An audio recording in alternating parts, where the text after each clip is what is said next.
புதுவை சுகாதாரத்துறையில் 20 ஆண்டுகளுக்கு மேலாக அனைத்து அரசு மருத்துவமனை, மகப்பேறு மருத்துவமனை மற்றும் ஆரம்ப சுகாதார நிலையத்தில் என்எச்எம் ஊழியர்கள் திறம்பட பணிபுரிந்து வருகிறார்கள்.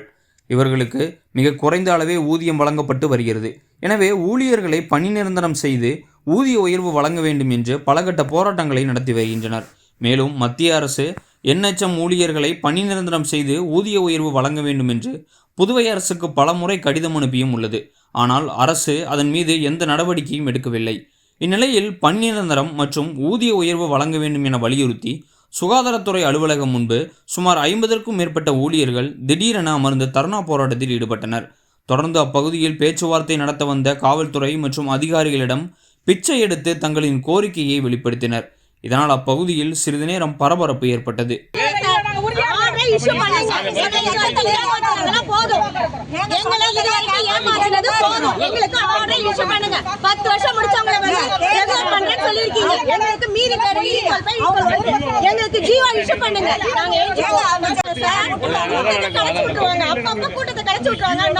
அடிமட்ட ஊழியர்கள் தானே முண்டா மாதிரி ஆட்டு மந்த மாதிரி போயிடுவோம். எல்லாரும் இன்னமும் ஆட்டு மந்தம் சிலது வராமலே இருக்கு.